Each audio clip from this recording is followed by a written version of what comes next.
notes are apt and to rejoice. Come in. Sit your ass down. Are we ready? Okay, we're ready.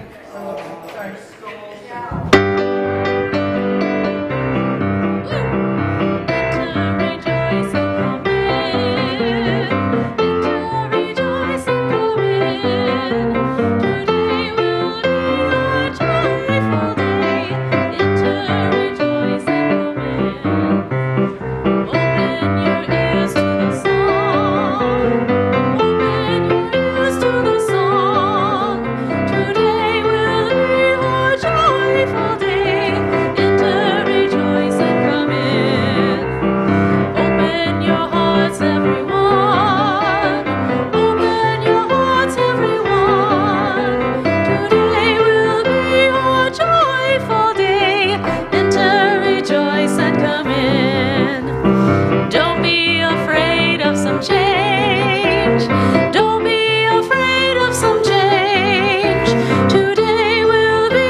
Thank you.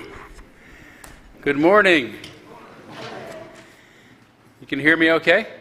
All right, good.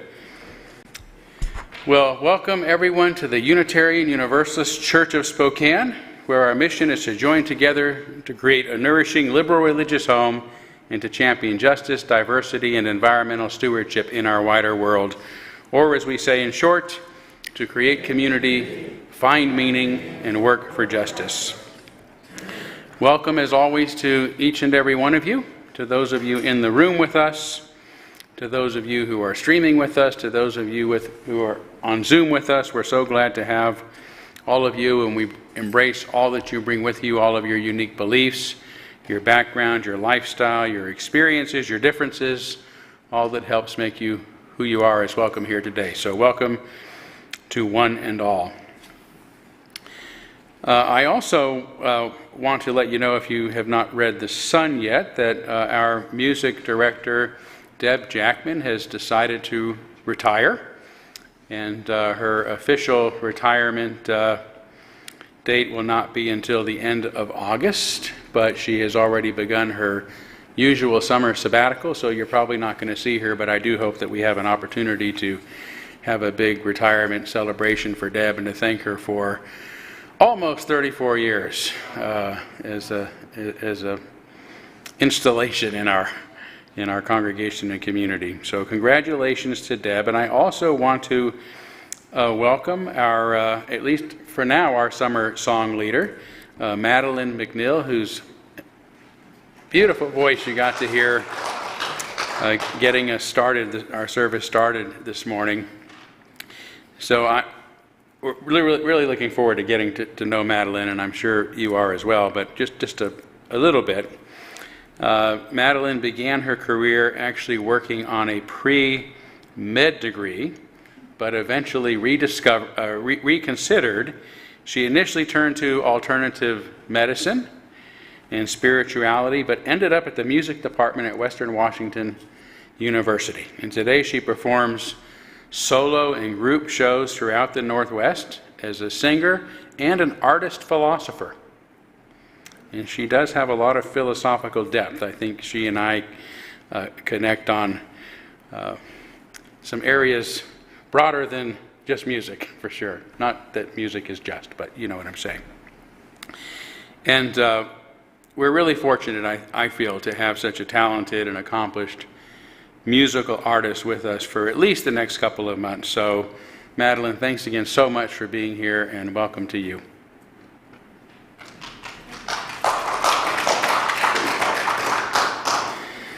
All right, I also want to welcome our Zoom attendees. And let's see, you're up on screen. And let's see, I think I do see Stephen Palmer. I wanted to personally thank Stephen for filling in. Not for filling in last Sunday, but for being our guest speaker last Sunday. all the way from Italy. Stephen, thank you so much. Thank you, Tom. It was a pleasure. Yeah, A challenge, but a pleasure. We have 14 people on Zoom today, and some new folks as well. Excellent. Well, it's wonderful to have all of you. And Stephen, I understand that you are going to be coming back stateside soon. You were speaking all the way from Italy last week. I am actually stateside now. Oh, you're stateside already. Great. Well, welcome home. And let's see, Joyce. Okay, thank you. Joyce, are you on in our? Yes, there's Joyce. I wanted to give Joyce another opportunity to let folks know about her upcoming NAUA course.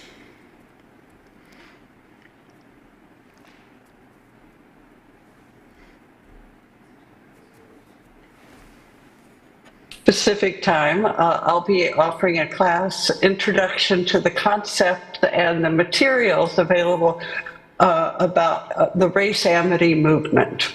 So please join us then. Great, and we missed the first part of what you were saying. If you would just give the date and time one more time, we'd appreciate it. The date is the 18th of July, and it's 4:30 to 6:30 Pacific Daylight Time.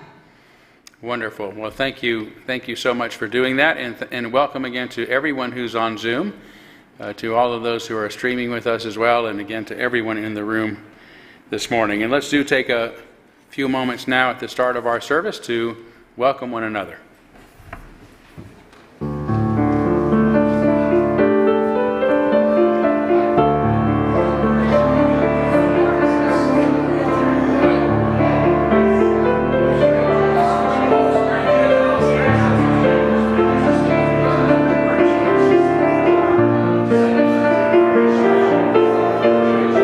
I think we can unmute and say hello to each other while they're doing the same.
All right, thank you. And there's more opportunities always during social hour to connect and communicate more with one another, so please stay around for that. We are going to move forward now with the lighting of our chalice, the symbol of our faith, a symbol of our unity and our solidarity, of our openness and our inclusion, of our community and our individual uniqueness. May this small flame be our offering of warmth to those who are cold and alone, and a light to those in darkness. May it be a flame that ignites justice in our world and a beacon of hope to those in need, and may it reflect at least a spark of truth wherever truth has been lost, and cast a healthy shadow of doubt wherever it's been found. And I want to thank Candace Schmidt, who was scheduled to be our lay leader today, but was not feeling well today, and was kind enough to send me her selections. So these are the words we'll be sharing are from Candace Schmidt today. And for those who don't know how it works with our lay leaders, I do not select the readings. I figure if lay leaders are going to be up here leading, I want them to be fully present and to have readings that reflect their wisdom and their search and their interest. So that's why the readings differ so much from one Sunday to the next, because there's some personality in them. So thank you, Candace, for these. And thanks, Karen, who's going to be helping with lighting our artifacts today as well. So, okay, this is our opening words from Ovid's Metamorphoses. As wave is driven by wave, and each pursues the wave ahead, so time flies on and flies and follows, always, forever, and new. What was before is left behind, what never was is now, and every passing moment is renewed.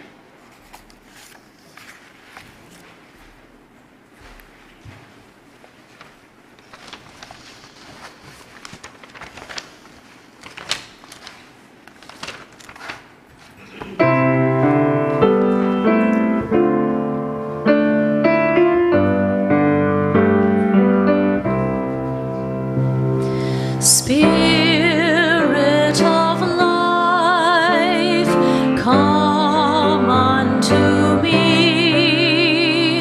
Sing in my heart all the stirrings of compassion. Blow in the wind, rise in the sea, move in the hand, giving life the shape of justice. Roots hold me close, wings set me free. Spirit of life, come to me, come to me. Spirit of life, come unto me. Sing in my heart all the stirrings of compassion. Blow in the wind, rise in the sea, move in the hand, giving life the shape of justice. Roots hold me close, wings set me free. Spirit of life, come to me, come to me.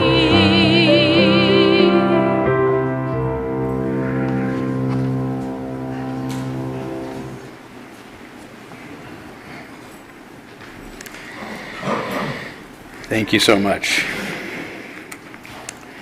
And we are now going to kindle our candles of care. And Karen, if you would be kind enough to help us light our candles. I did not receive any specific request today, but as we have been, we'll begin on behalf of the people of Ukraine who are suffering from devastating impacts of war, and everyone else in that region as well. And I know I've told this story before, but I just did it again. There's an app on my VR headset that allows us to travel about, look at different 360 videos, and there's a new video up of Ukraine before and after pictures, and it's just devastating to see those incredibly old, beautiful buildings just demolished for no reason. And there's people living in that. And there's a lot of suffering going on in the world, and we could spend all morning mentioning everyone worthy of receiving a candle of care from us, but this seems a very imminent situation, and I don't know how to stop until the war stops. But boy, it's been a rough week in our nation with some of the Supreme Court decisions that were made this week. And I know there's a lot of people worried, and there's a lot of people hurting, and there's a lot of people wondering what that's going to mean. So even though I did not get any special requests, I think we can kindle all of these candles on behalf of everyone we're concerned about, everything we're concerned about these days, as well as celebrating some of the things that we want to celebrate. So let's move into our usual moment of silence, and as always, if there's someone or even something on your mind, you're welcome to name it aloud at this time.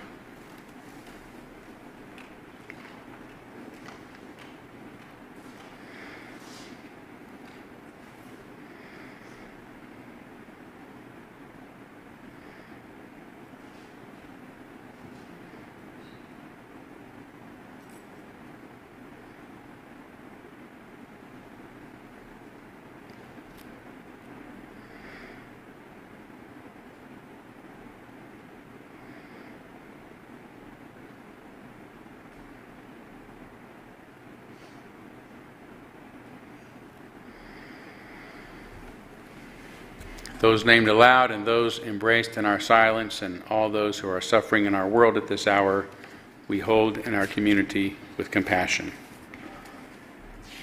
And we now gratefully give and receive this morning's offering, which helps sustain this community and our mission to the larger world.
Thank you so much, Todd. Todd Milne, who is usually in our, I shouldn't say, it has become usual for Todd Milne to be in our sound booth where Shelley is filling in this morning. But Todd really was introduced to our congregation as one of our guest musicians and has been a guest musician off and on ever since I've been here. In fact, I think you played the first service that I was here. Yeah. I think it might have been my first day too. It's your first day too, so yeah, they only let Todds in, in groups. Otherwise, we can't get in the door.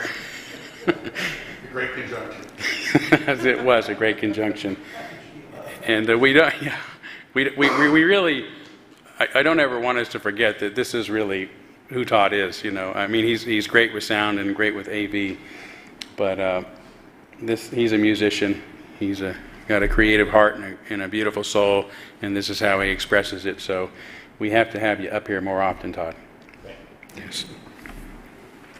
Okay, and now it is time for our story for all ages.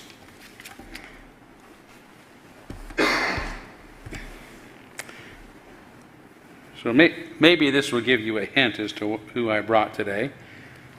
Does anybody know what this creature might be? What is it? Roadkill. No. A possum, yeah. Sometimes called a possum.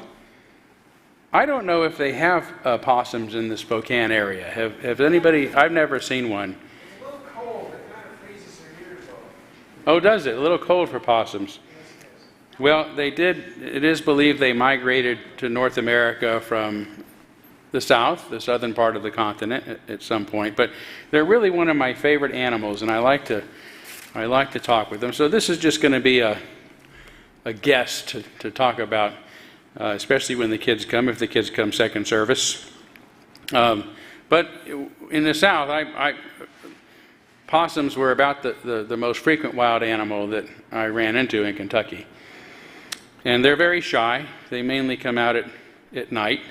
And officially they're called an opossum, but it got shortened to possum.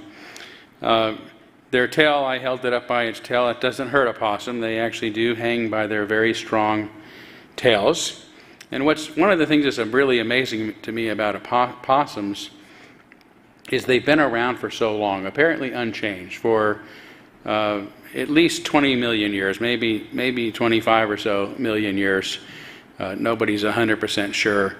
It's just such a perfectly adapted animal that it hasn't had to change. And yet it still is in a lot of places around the world, various species of them. So they can teach us something about being adaptable and longevity.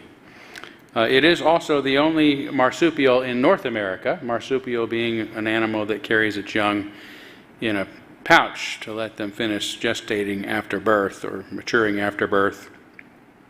It's a very unusual creature to the early explorers, to be polite, of the Americas. John Smith saw an opossum for the first time over 400 years ago. And he'd never seen anything like it, and he described it to others by saying it has the head of a pig and the tail of a rat, wherever that tail is, and is as big as a cat. So you imagine it's almost like a platypus, a sort of mythical creature some might not believe even existed. And the word opossum is actually a Native American word that means something like white dog or dog-like. So opossum is kind of a word for white. And if you ever see them in the wild and they see you, they're going to hiss. And their teeth are very jagged. They don't have nice clean teeth. They have all of them are razor sharp teeth. And they go all the way from one end of the mouth to the other. And so it looks like a very fierce creature and sounds like a very creature, but they're actually pretty shy and pretty harmless. And some who have been rescued have even made very loving pets. You've probably heard that possums play dead. They don't actually play dead. When they are threatened to the point where their lives are threatened, there's actually a chemical reaction that occurs that causes them to faint. And it causes them to become stiff. And it causes them to emit a smell as if they have been decaying for some time. And when the creature comes up to eat them and says, "Oh my God, this thing's already rotten, I can't eat that." And then a few minutes to an hour later, they come out of it and go, "Oh, the bear is gone." Thank goodness. So they actually do have a little death. I mean, they slow down, their heartbeat slows down, their pulse slows down. You could even pick them up and they're stiff. So very interesting survival technique for a timid creature. Now, what I wanted to really tell you about is a story, an encounter I had with a possum one time during the daylight. It's unusual to see a possum in the daylight, but we had a little, 4-foot-high chain-link fence between the backyard and the front yard, or at least it gave the illusion that there were 2 yards, but it was a fence nevertheless. And the possum was in the backyard, and they're very slow, awkward animals.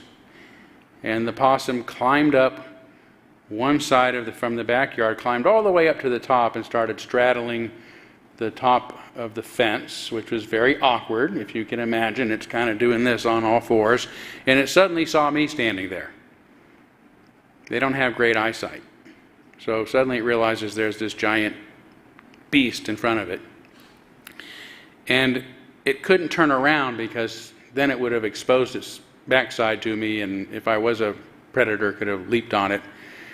And it couldn't climb down because it was so slow and awkward, so it just started straddling that fence trying to figure out what it was going to do. And instead of playing dead, it just turned away. As if by not seeing me it meant I wasn't there. And I just laughed at the little thing, and of course I walked away so it could move about its day. But I thought that was also a very interesting technique for avoiding danger, is just pretending it's not there.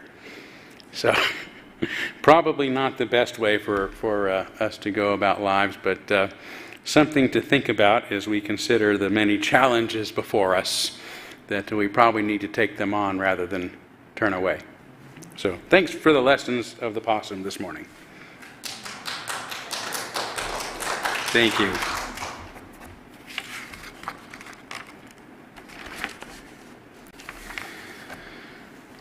Okay, and here are the words to this morning's meditation, also given to us by Candace Schmidt, from Eugene Gendlin's Experiencing and the Creation of Meaning. People have always fallen into the trap of interpreting their experience only through stereotype concepts, whereby the actual stream of experience is largely missed. Just recall, for example, the battle the Impressionist painters fought to convince people that snow does not always look white.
For our reading today, I'm going to ask you to join me in a responsive reading, number 660. Number 660 from the back of your gray hymnal. And actually, Madeline, if you don't mind, I'm going to ask if you would go to the microphone and be one of our respondents, but this way our friends who are streaming with us and Zooming with us will also be able to enjoy the entire reading. Thank you. So I'll begin and ask the congregation, along with Madeline, to be our respondents this morning. Why should we live in such a hurry and waste of life? We are determined to be starved before we are hungry. I wish to live deliberately, to front only the essential facts of life. I wish to learn what life has to teach, and not, when I come to die, discover that I have not lived. I do not wish to live what is not life. Living is so dear. Nor do I wish to practice resignation, unless it is quite necessary. I wish to live deep and suck out all the marrow of life. I want to cut a broad swath, to drive life into a corner and reduce it to its lowest terms. If it proves to be mean, then to get the whole and genuine meanness of it and publish its meanness to the world. Or if it is sublime, to know it by experience and to be able to give a true account of it.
Thank you, Todd.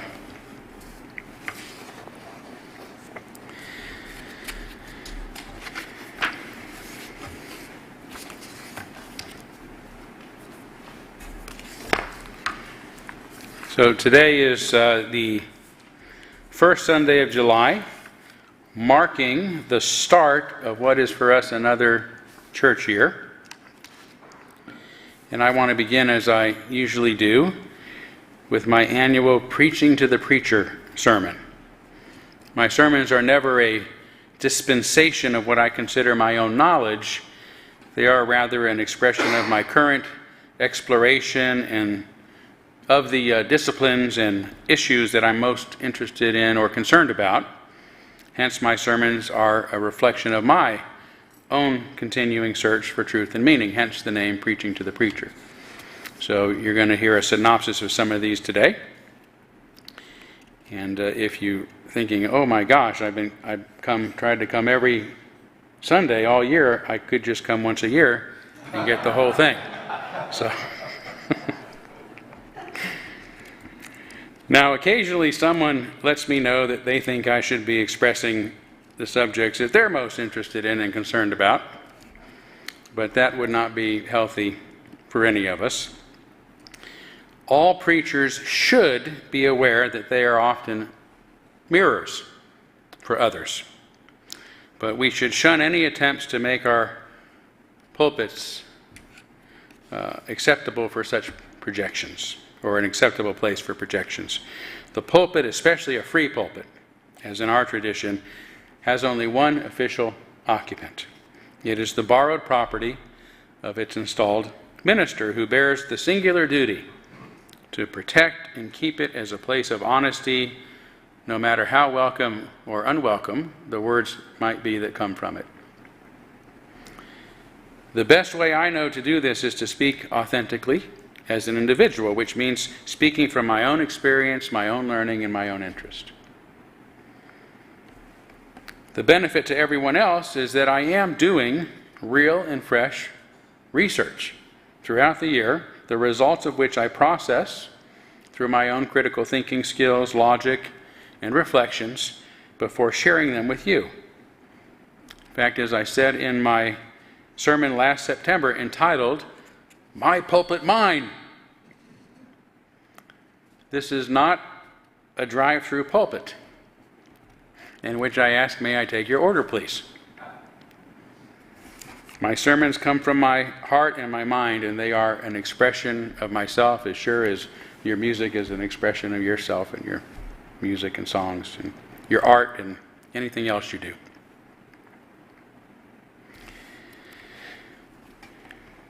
The personal benefit of this for me is that it is a major part of my job to continue searching for truth and meaning.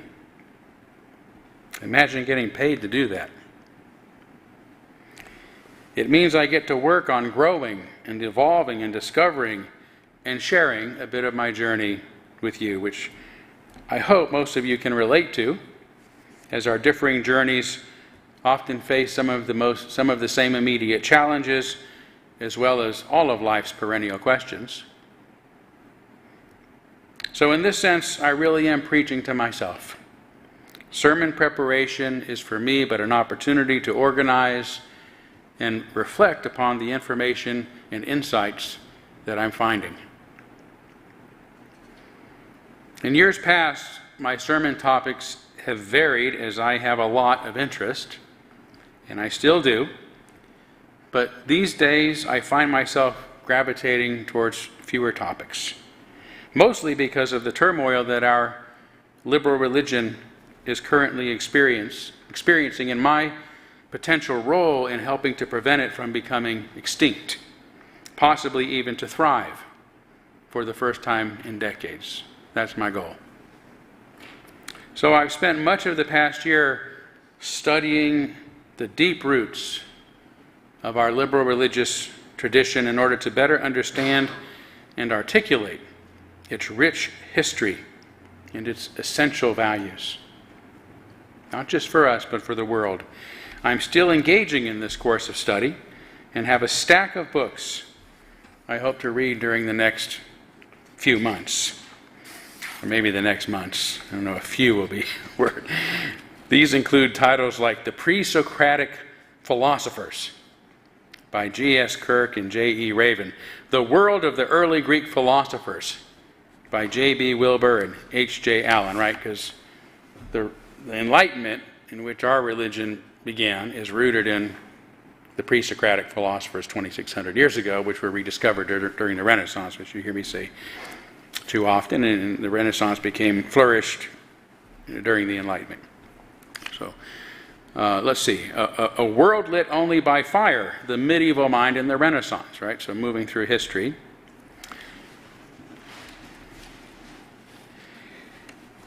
Gloria Fierro's The Humanistic Tradition, the European Renaissance, the Reformation, and Global Encounter.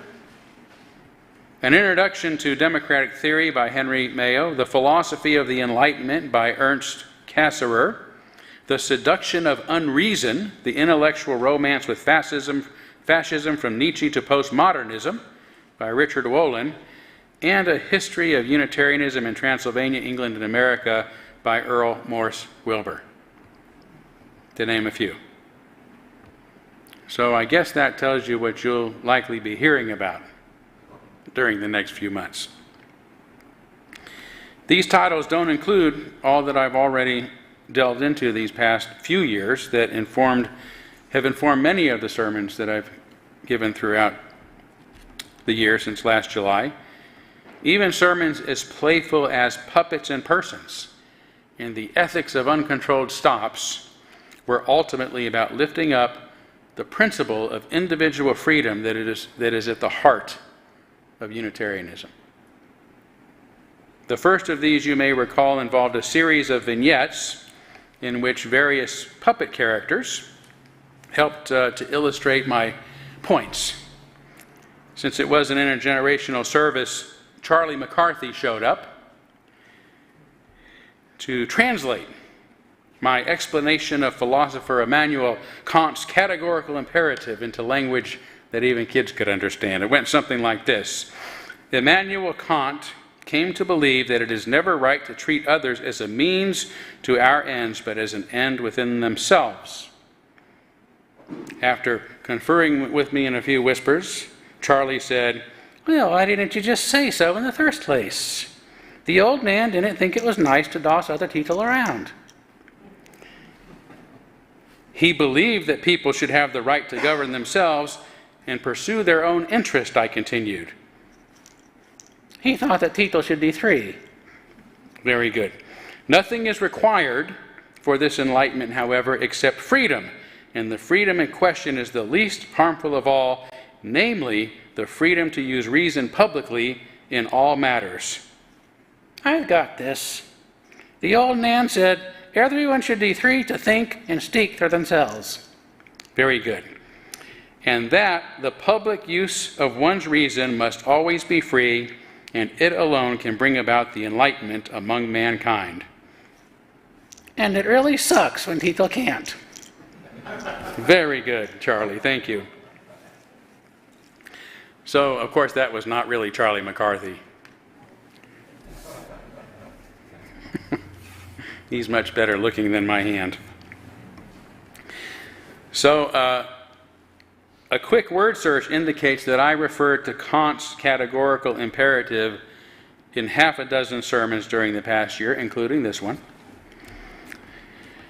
The imperative states, as I alluded to, that one should never be treated as a means to someone else's ends, but should be considered an end within themselves. And this is one articulation of the Enlightenment's humanistic ethic. Right? That is at the base, the foundation of Enlightenment thinking, this humanistic ethic, the notion that human welfare, including individual welfare and freedom, because to be well we need to be free, must be our top moral priority.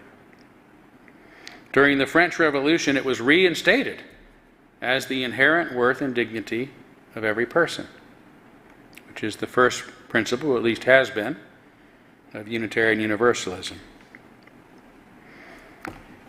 And as you have often heard me say over the years, it is expressed by my favorite modern thinker, Erich Fromm, as the sole criterion of ethical thinking being human welfare, and that the unfolding and growth of every person should be the aim of all social and political activities. It's the same thing, the same principle stated three different ways. That is what liberalism is about. If liberalism is not about that, then it is not liberalism. However we put it, this is the principle that is most central to our liberal values. And the way human dignity is maintained, as you've also heard me say a lot throughout the years, or throughout the past year in particular, but these past 4 years, is through systems, governments, and cultures that promote freedom, reason, and tolerance. I won't go into the meaning of those right now. I will, real quickly. Freedom, remember, is not just the freedom to think and to speak for ourselves, which is vital, of course, but also the freedom to participate in the benefits of our society without prejudice or obstruction. Reason certainly calls for the necessity of having data and facts and empirical evidence and sound reasoning behind what it is we believe and what we argue and what we accept as true, but also that as a society we trust that you have the reason to think for yourselves. Right? We don't need dogmas and dictates to tell us how to think. One of the marks of being human is our ability to reason. So there's also that twofold prong of reason. And then tolerance is, if you think about it, not a very high bar, because it's saying we don't necessarily have to like each other, we don't have to agree with each other, we don't even have to talk to each other, but we have to tolerate each other.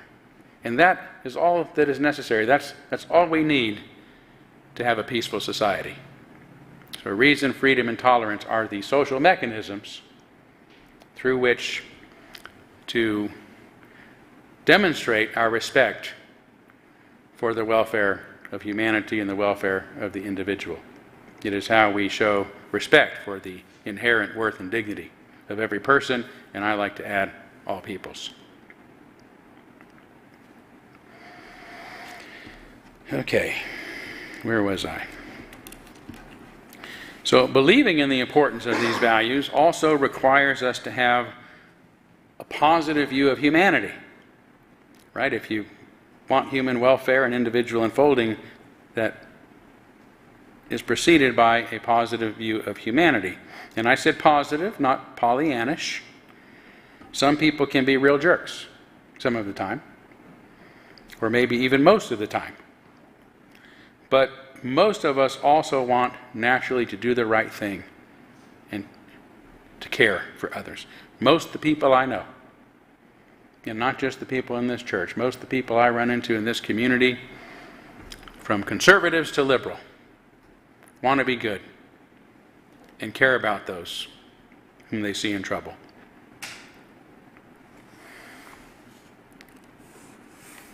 And this was really the main point of the other sermon I just mentioned, the ethics of uncontrolled stops, which was something new to me when I came to Spokane. And that sermon was ultimately about how this positive view of humanity and human nature and agency has also long been fundamental to Unitarianism.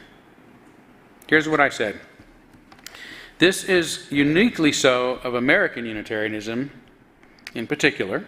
It was born in argument against the New Birth movement during the so-called Great Awakening of the 18th century, based upon the idea that all humans are born in a natural state of depravity because of original sin and must therefore be born again.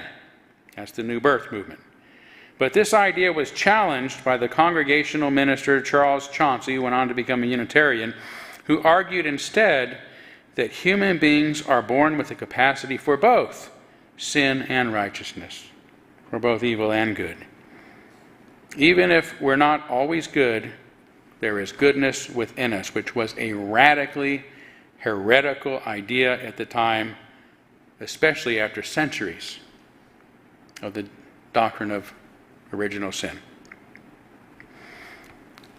Now, tempted as I am because of how passionate I currently remain about this, I need not go much further into it now. Put simply, our liberal religion is rooted in this positive view of human nature and potential.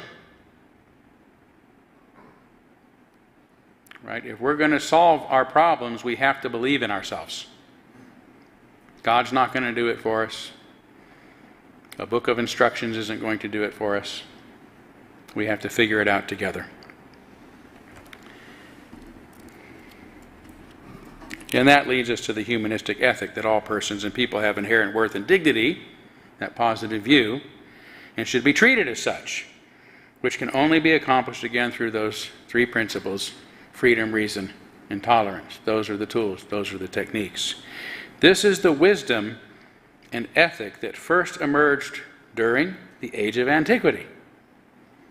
Right? When human beings first started to try to understand the world in natural terms, they had to trust in their natural abilities, their inherent human abilities, to figure it out.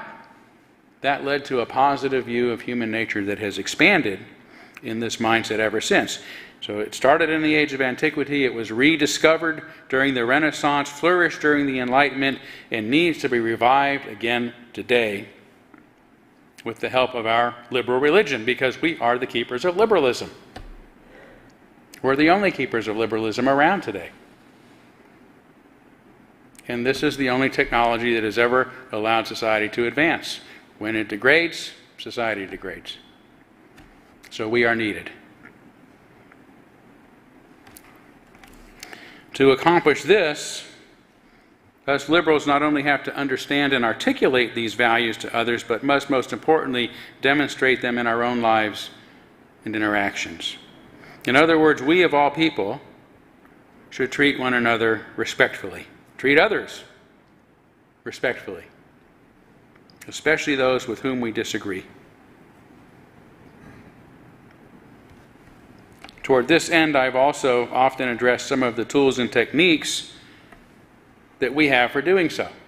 Other tools and techniques. Most recently, I addressed this in my sermon, Unfolding Ourselves, How to Become Fully Human, in which I talked about our ethical duty to continue improving throughout our lives by developing our moral character, emotional intelligence, intellectual honesty or integrity, and a philosophy of life. I particularly appreciate a sentence from that sermon stating that emotional thinkers are desperate to convince everyone else they are right. Intellectual integrity wants us most of all to be honest with ourselves. That's the difference. Do we cling to our ideas, or are we constantly asking ourselves, am I only fooling myself? And that's how we evolve. We can't evolve if we don't ask ourselves what's wrong with our own thinking. So that's a pretty succinct rule of thumb, that when we are desperately trying to convince others that we are right, we're not being rational or honest with ourselves. The more strongly we moralize our opinions, the more we're being guided by our emotions. The more we are rationalizing what we want. In my sermon, Reality is the Only Thing That's Real, or is it? I used emerging virtual reality technology as a catalyst for questioning our paradigms about what we believe is real and true. We can't fully unfold if we don't get out of our own way. Right? If we don't break through the husk. If we aren't willing to question the beliefs that make us feel most secure. Fear of change tempts us to become conservative in our thinking and behaviors, I said. Embracing such uncertainty, on the other hand, is what makes us progressive and leads to progress. Last July, I also gave a sermon entitled, The Compulsion to Convince. I'm sure all of you remember that one. About our instinctive need to feel we are right. And that when this happens, it is our ideas, our memes, that are in control of us, not the other way around. Right? Our ideas can become parasites that move us like puppets through the world. And I know about puppets. I talked a lot about how emotional intelligence can give us the tools to overcome this compulsion to be right, but also how our liberalism may also be enough to do so. Right? This is one of the benefits of liberalism, this emotional intelligence. I said, for when we believe all people should be free to express themselves, including those we disagree with, no matter how vehemently, we are able to override the mimetic instinct to dominate others. When we believe all people should be free, we of all people do not want to dominate them. When we require empirical and well-reasoned evidence for our beliefs so that we are less likely to merely rationalize our emotions, then we can more easily let go of those memes that no longer serve us. Even the most insistent and enduring memes. And when we are tolerant, we assure our communities and societies that we can live in peace no matter our differences. So that's a big help. This theme was continued in my March sermon, Bringing Up Our Brainchild, Real Life and the Omnipotence of Thought, in which, using Steven Pinker's language, I distinguished between the mythology mindset and the reality mindset, the latter of which is a product of our liberal heritage. We, children of the Enlightenment, embrace the radical creed of universal realism, Pinker says. We hold that all our beliefs should fall within the reality mindset. We care about whether our creation story, our founding legends, our theories of invisible nutrients and germs and forces, our conceptions of the powerful, our suspicions about our enemies are true or false. That's liberalism. We care if what we believe is true or not. We want to know. Am I deceiving myself? It's like that character in the movie The Matrix. Remember, he'd been freed and he betrayed all of his friends so that they would put him back in the Matrix and he wouldn't know. So he could enjoy the taste of a nice steak.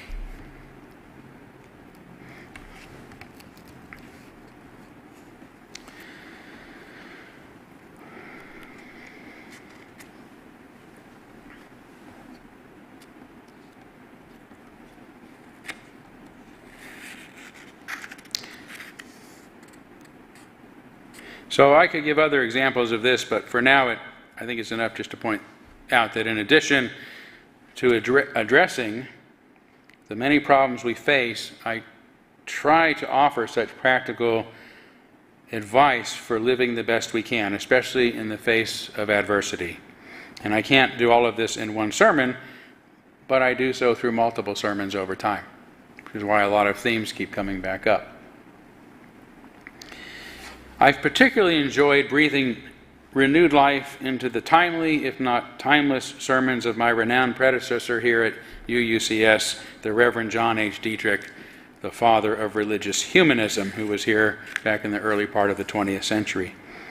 Little did I know that when I began this project of editing and delivering some of his sermons, that they would be so significant for us today.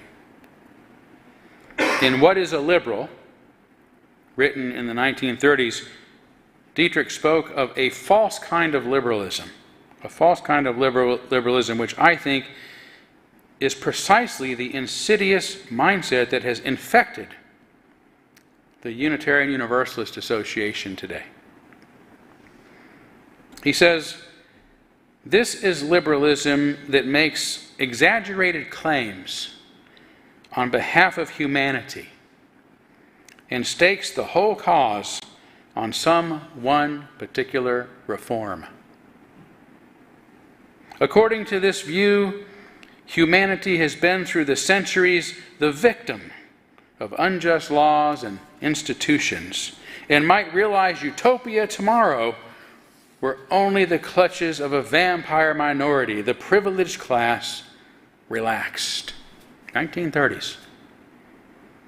And this type of liberalism usually has its one patent nostrum, its one universal cure-all by which humanity may thus be freed.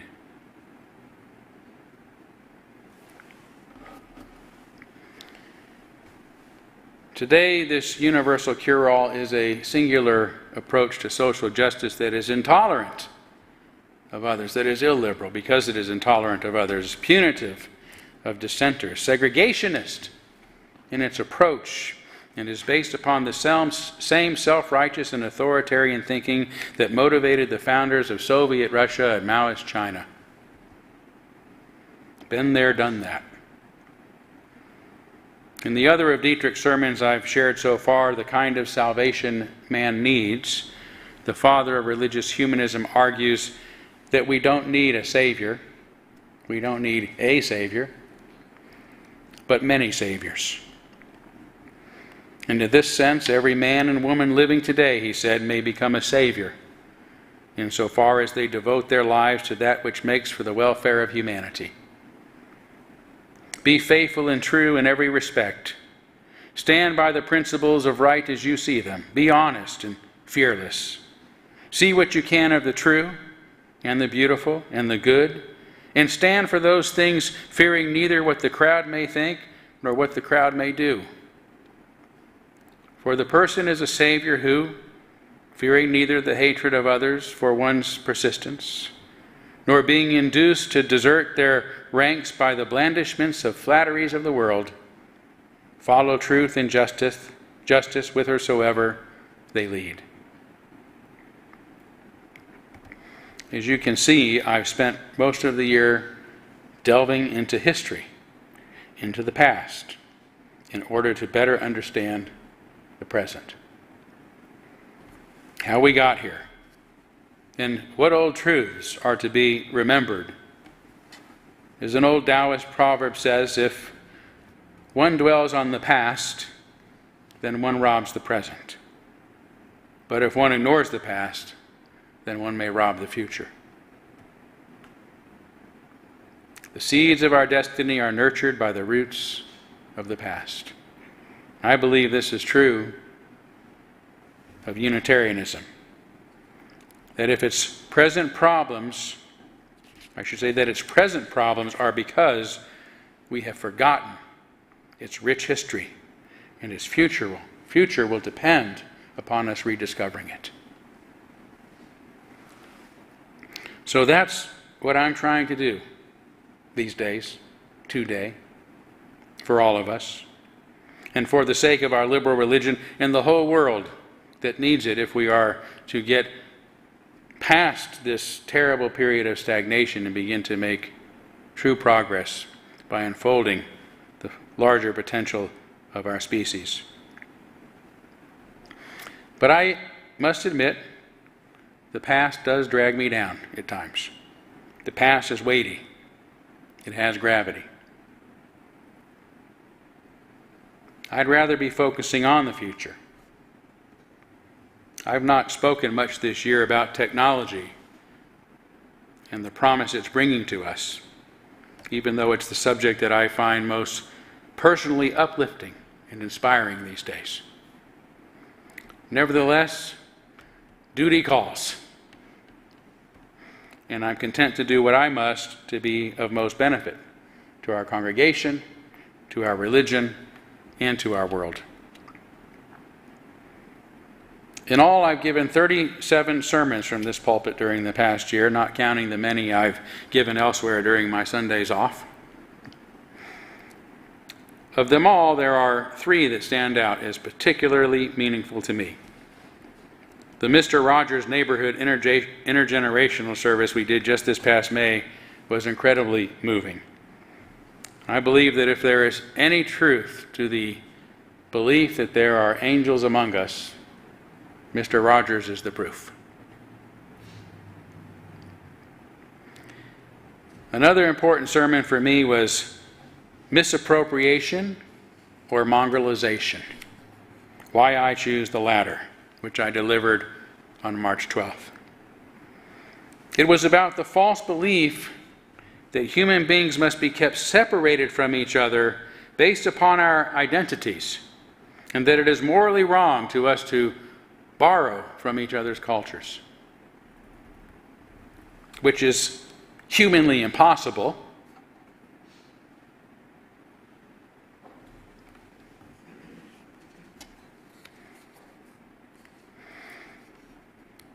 Here I will only cite the Salman Rushdie quote that inspired me to give this sermon. Those who oppose the novel most voraciously today are of the opinion that intermingling with a different culture will inevitably weaken and ruin it. I am of the opposite opinion. The Satanic Verses celebrates hybridity, impurity, intermingling, the transformation that comes of a new and unexpected combinations of human beings, cultures, ideas, politics, movies, songs. It rejoices in mongrelization and fears the absolutism of the pure. Melange, hodgepodge, a bit of this and a bit of that is how newness enters the world. It is the great possibility that mass migration gives the world, and I have tried to embrace it. The Satanic Verses is for change by fusion, change by conjoining. It is a love song to our mongrel selves.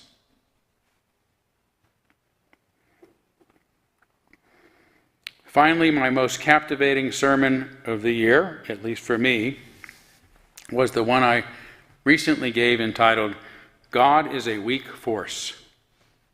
Magical Thinking and the Problem of Evil.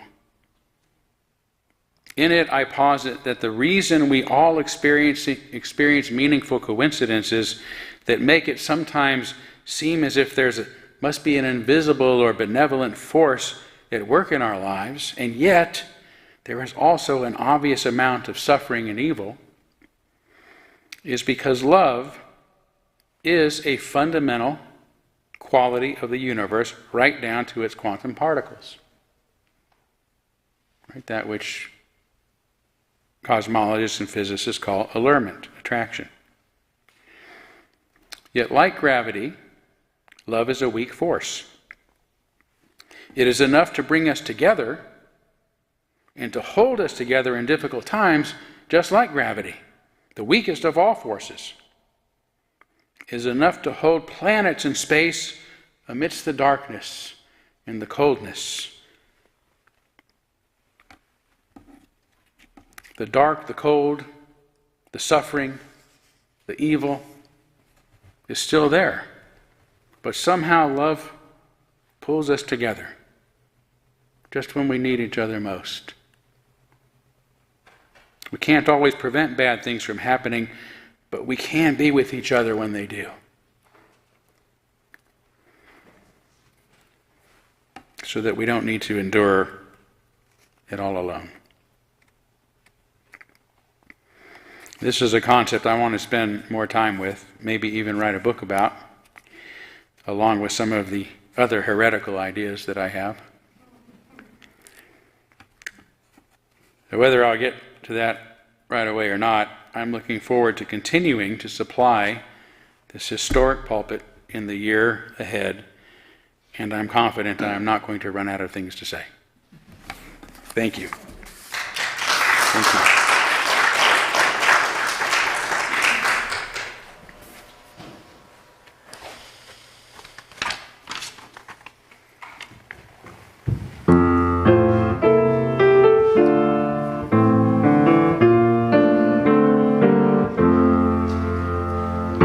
Our world is one world. What touches one affects us all. The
For our benediction today, these words again from Eugene Genlin.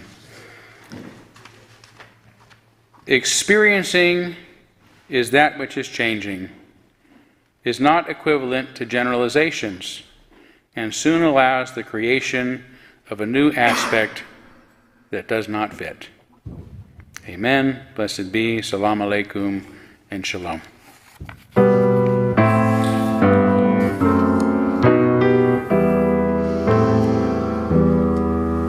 Shalom Havarim, Shalom Havarim, Shalom, Shalom, Shalom Havarim, Shalom Havarim, Shalom, Shalom.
Really? Yeah. At a Unitarian? Oh, interesting. That's cool. Yeah, so I kind of come in with the philosophy of body, and I'll sing. Yeah, you have a lovely.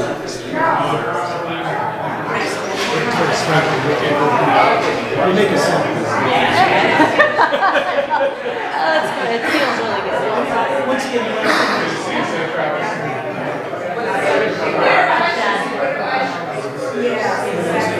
and to Scotland, yeah.